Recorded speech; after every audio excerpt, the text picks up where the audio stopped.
warahmatullahi wabarakatuh. Good afternoon. Hari ini saya berada di Castle Park di Bristol, UK dalam rangka kita family picnic. Hari ini ketemu lagi dengan saya di Yatiola Idris Channel. Kita akan membahas bagaimana kita tahu kalau hidup kita ini sudah dalam kontrol setan. Pernah nggak kita merasakan hidup seolah semakin susah, semakin berat, dan kita semakin lalai dalam beribadah, semakin asik dengan mengejar kehidupan dunia? Itu ciri-cirinya kita sudah dalam kendali setan. Jadi hari ini kita akan membahas bagaimana kita tahu kalau kita sudah ada dalam kendali setan dan bagaimana cara menghindarinya. Topik ini sangat penting teman-teman, karena setan itu selalu berusaha untuk menjauhkan kita dari Allah. Tonton sampai habis ya. Jangan lupa subscribe, like, dan share. Today we are going to discuss about how do we know that our life has been controlled by evil, by setan.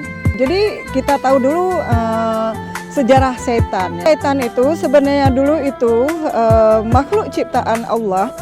Dia itu menjadi imamnya para malaikat. Dia ditempatkan di dalam surga. Pada suatu hari, malaikat Jibril pergi ke taman surga. Malaikat Jibril melihat ada tulisan bahwa akan ada satu orang penghuni surga yang akan dikeluarkan dari surga. Jibril lari kepada kelompoknya menceritakan bahwa akan ada salah satu penghuni surga bakal dikeluarkan dari surga.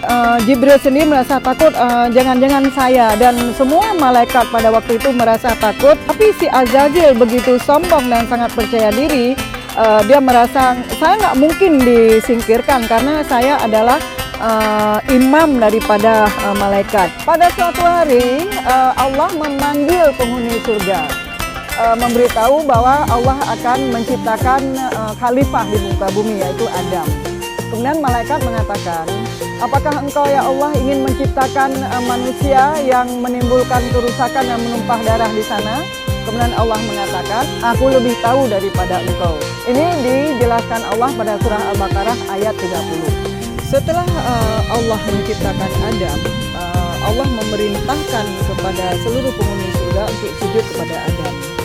Wa idz qulna lil malaikati isjudu li adama fasajadu illa iblis. Semuanya bersujud kepada Adam kecuali iblis. Kemudian pada surah Al-A'raf ayat 12. Allah bertanya pada iblis, apa sih yang membuat kamu keberatan untuk sujud kepada Adam? Setan menjawab, namanya adalah Azazil, ana khairum minhu. Aku lebih baik daripadanya. Khalaqtani min nar wa khalaqtahu min tin. Aku diciptakan dari api sementara dia diciptakan dari tanah. Kita lihat bagaimana sombongnya setan itu. Siapa yang menciptakan? Allah yang menciptakan, tapi dia yang melanggar.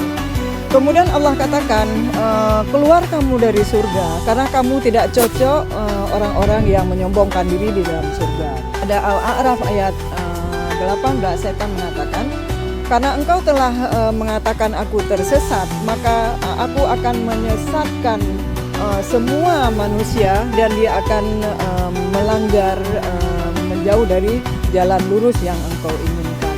Aku akan membuat semua engkau menemukan hambamu nanti tidak patuh kepadamu. Surah Al-A'raf ayat 17, bahwa aku akan datang menggoda anak Adam dari kanan, dari kiri, dari belakang, dari depan, dari samping.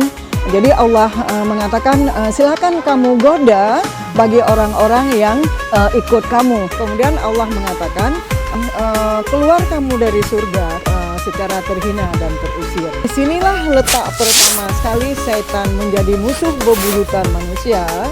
Dia akan selalu membisikkan hal-hal yang jahat, membalikkan fakta yang salah. Dia akan bisikkan kepada kita benar dan malah meremeh-remehkan. Misalnya ketika kita sholat lama-lama, Allah sebentar aja, dan kita merasakan itu semua. Tung tung tung tung tung. Allahu Akbar,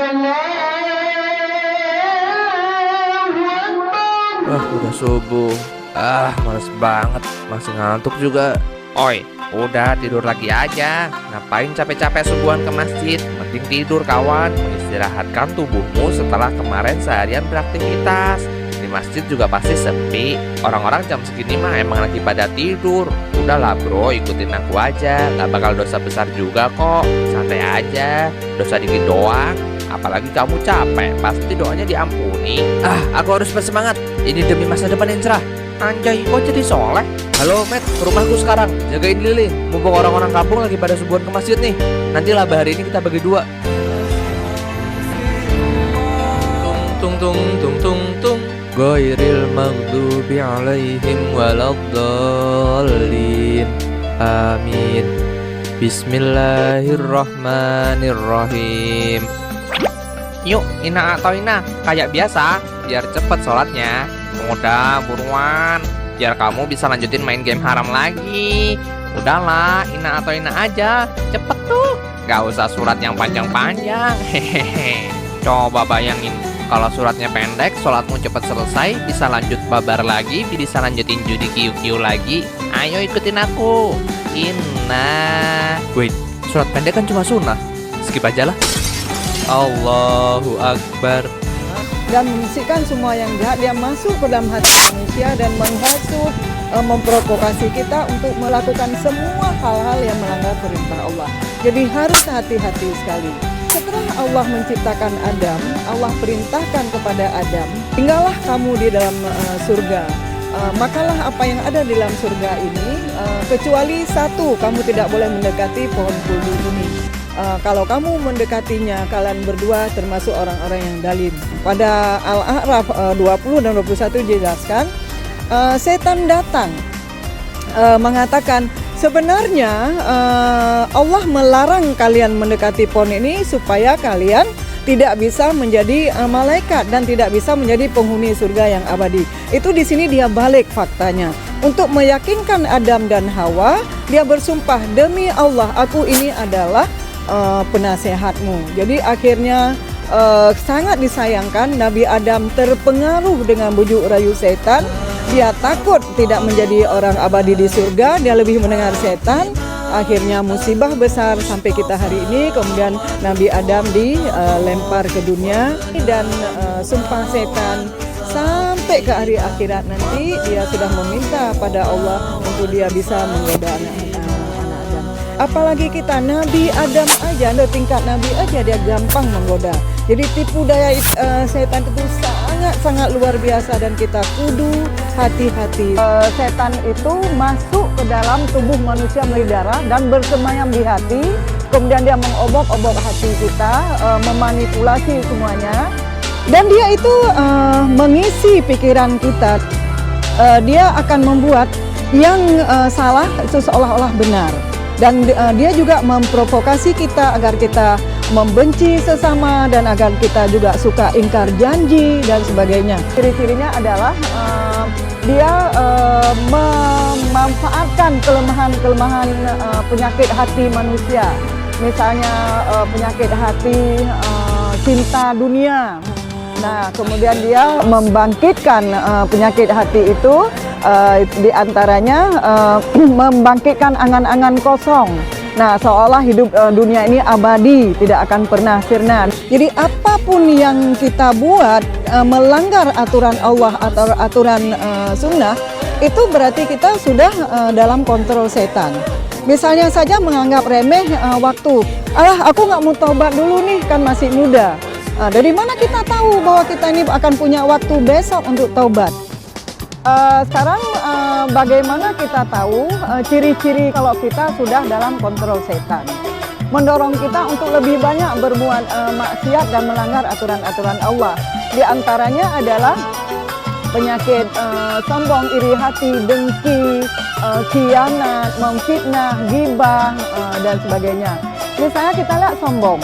Baru-baru ini lagi viralnya seorang yang notabene dikatakan seorang ustadz di depan umum dengan gamblannya mengolok-olok seorang pedagang es yang miskin. Oh kon borong. Es teh muji oke ra? Masih. Ya kono didol goblok.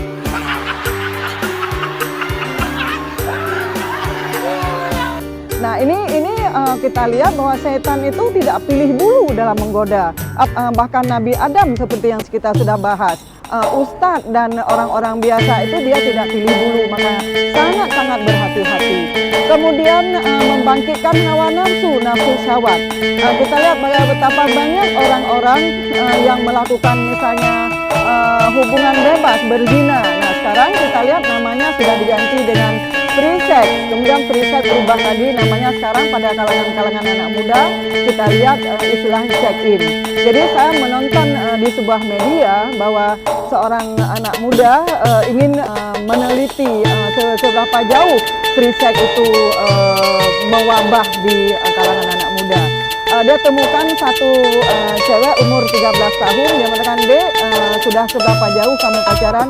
"Ya sudah check in lah," katanya. Jadi begitu setan membuat seolah yang buruk itu menjadi indah.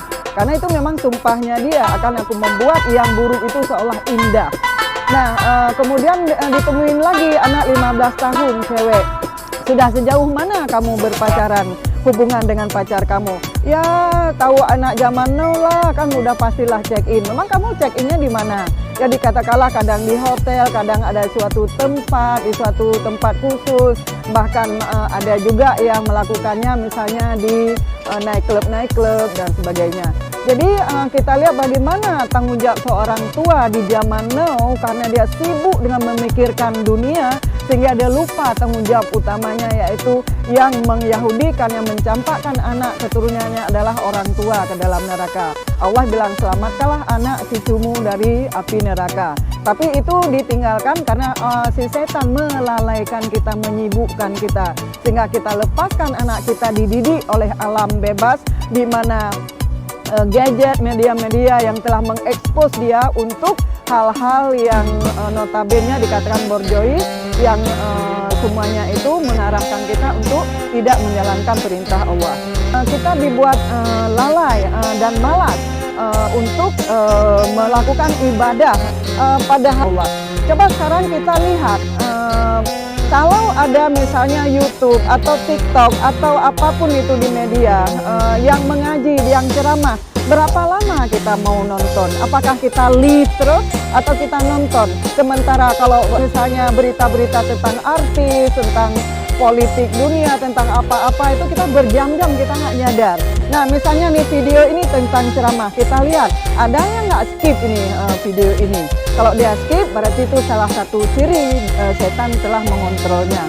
Jadi menyuruh kita untuk tidak mengaji, untuk tidak mengikuti pelajaran-pelajaran agama. Nah, kalau kita tidak mengikuti pelajaran agama, apa yang terjadi pada kita? Dalam Al-Quran dikatakan kalau kita tidak mempelajari ayat-ayat Allah, maka Allah akan menyesatkan kita sesat-sesatnya. Sekarang kita lihat betapa banyak orang yang tersesat, lupa, terlarut dengan ramainya kehidupan dunia yang menuntut kita begitu sibuk setiap saat. So we are going to talk the background of Satan.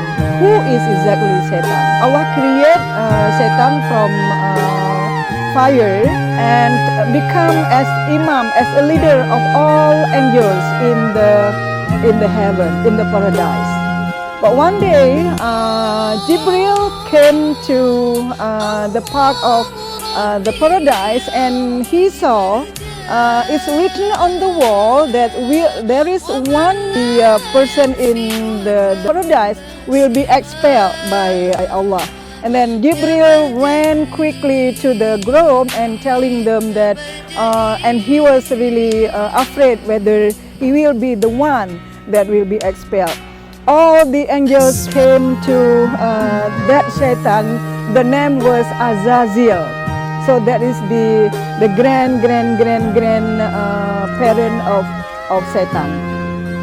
And Azazel was very proud of himself that he thought that he would not be expelled from the Jannah or heaven because he was a leader of all angels. Allah call every one in the paradise, letting them know that he would like to create one man that they call Adam. And Allah asked all of them to bow on Adam, and then angels said, how come you create creature that will create disaster and destroyer in the world? Then Allah said, I know better than you do because I create all of them. And after Allah created Adam, Allah asked the angels and Azazil to bow, but all angels bow except Azazil. And then Allah asked, is written in Surah Al-A'raf, verse 12. What make you so hard to bow to Adam? Azazil said, Khalaqtani min nar wa khalaqtahu min tin. So you created me from fire and you created Adam from the soil, from the ground. How come he is so proud? Because Allah created all, and then how come he against Allah? And that time Allah said, you are cursed. This paradise is for the people that who obey my commandment, and you will be expelled from the paradise. Sometimes this word bring us to the busyness that sometimes we forgot even to give self-reward to ourselves.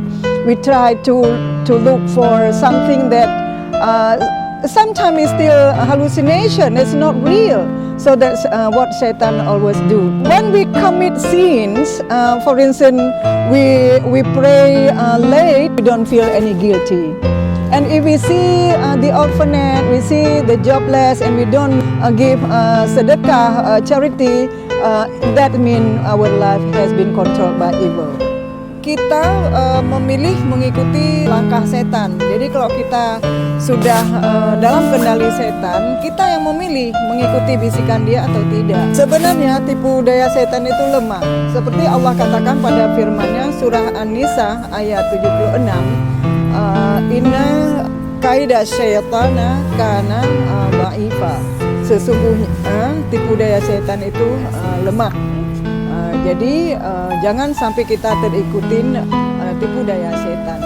Allah sudah mengatakan berulang kali dalam Al-Quran, dalam surah An-Nahl ayat 99, sungguh setan itu tidak berkuasa pada hamba-hambaku yang beriman dan bertakwa kepada Tuhannya.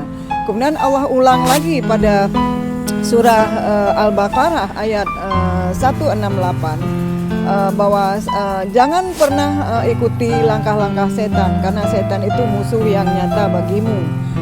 Dia sudah mengeluarkan orang tua kamu dari dalam surga dengan menaikkan pakaiannya. Pada surat Al-Isra ayat 65 Allah juga mengatakan, sesungguhnya setan itu tidak berkuasa pada hambaku yang beriman.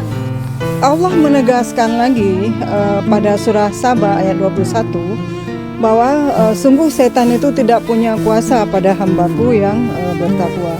Dan setan juga mengaku, jelaskan pada surat Al-Hijr ayat 39-40, karena engkau telah memutuskan aku tersesat, maka aku akan menyesatkan semua hamba, semua mereka, maksudnya manusia, semua akan aku giring, membuat kehidupan dunia ini seolah indah. Illa ibadikal mukhlasin. Nah, pada yang 40, kecuali hamba-hambamu yang ikhlas. Dan melalui apa si setan itu mencoba menggoda manusia.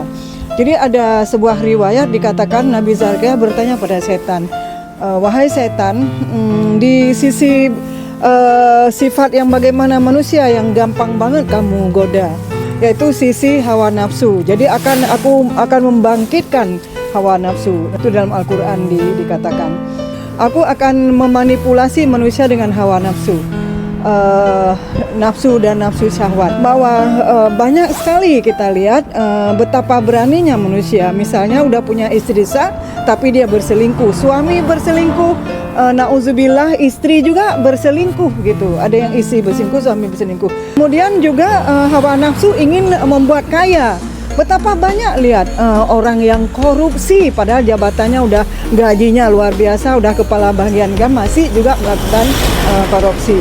Setan juga mendorong kita untuk kikir, menakut-nakuti kita kemiskinan. Jadi membuat kita takut berinfak, bersedekah, menolong dan membantu orang-orang miskin, anak-anak sekolah dari keluarga tidak mampu, bahkan dari kalangan misalnya dari kalangan para artis, bahkan para ustadz sekalipun, dan dari orang-orang cendekiawan, malah mereka lebih cenderung untuk memamerkan harta kekayaannya seperti yang kita lihat di TV-TV atau di media-media yang lainnya. Sebaliknya Allah mengatakan pada kita, kalau kita berinfak pada surah Al-Baqarah ayat 261, itu bagaikan kita menanam satu butir, dari satu butir akan tumbuh 7 tangkai, setiap tangkai akan tumbuh 100 biji, berarti kita bisa mendapat 700 kali lipat. Kemudian pada surah Fatir ayat 29, Allah mengatakan, jika kamu berinfak itu sama seperti kamu telah melakukan perdagangan dengan Allah, dan kamu tidak akan pernah merugi. Kita sudah tahu cara-cara setan telah menggoda kita. Bagaimana caranya kita menghindarinya adalah kita harus memperbanyak zikir dengan cara baca Al-Quran, baca Yasin, baca surah-surah pendek sebelum tidur, baca surah ayat kursi. Allah juga menjelaskan pada surah Al-Mu'minun ayat 94-95 bahwa kita mengatakan Rabbi a'udzubika min hamazati syayatin wa a'udzubika Rabbi ayahdurun. Memperbanyak mendekatkan diri dengan Allah, jangan lupa sholat tepat waktu, karena kalau kita menjaga sholat tepat waktu itu adalah tameng yang paling kuat untuk kita menghindari godaan syaitan. Jangan berburuk sangka, jadi semua kita hilangkan penyakit hati kita itu. Saya ingin kaya, ada orang ingin kaya mendadak sehingga melakukan bermacam cara. Bahkan ada zaman-zaman dulu tuh orang pergi ke dukun. Mudah-mudahan sekarang ini nggak ada lagi. Scam online, judi online, ustadz, orang-orang alim masih saja melakukan korupsi. Nah inilah yang kita katakan bahwa setan selalu berupaya bagaimana membisikkan di dalam hati kita untuk supaya berbuat sesuatu yang membuat kita jauh dengan Allah. Oleh karena itu jangan pernah buka hati kita, jaga passwordnya, yaitu apa? Kunci dia rapat-rapat, jangan buka pintu hati penyakit hati kita. Kalau kita tidak membaca Al-Quran, mengetahui di dalam Al-Quran kan semua sudah dijelaskan bagaimana sepak terjang setan pada surat Al-Baqarah, surat Al-A'raf, surat Fatir, surat Sad, Al-Hijr, dijelaskan bagaimana cara setan menggoda manusia dan bagaimana cara kita menghindarinya. Karena kalau kita mengikuti langkah setan tuh ancaman Allah tuh berat sekali. Allah mengatakan pada surah Al-A'raf ayat 109, Bismillahirrahmanirrahim, walaqad zara'na li jahannama minal jinni wal insi. Jadi aku akan isi neraka jahanam ini dengan kelompok jin dan manusia. Lahum qulubun, mereka itu punya hati, la yafqahuna biha, tapi tidak mau memahami ayat-ayat Allah. Walahum a'yunun, mereka itu punya mata, la yubsiruna biha, tapi tidak mau melihat kebesaran-kebesaran dan tanda-tanda kekuasaan Allah. Walahum azanun la yasmauna biha, mereka tuh punya telinga tapi mereka tidak mau mendengar ayat-ayat keterangan dari Allah. Ulaika al-am, mereka itu bagaikan binatang. Balhum azal, bahkan lebih sesat lagi. Ulaika humul ghafilun, mereka itu benar-benar termasuk orang yang lalai. Terima kasih sudah menonton video ini. Jangan lupa subscribe, like, dan share agar semua teman-teman bisa mendapatkan manfaatnya. Sampai ketemu lagi di video yang akan datang yang sangat menginspiratif.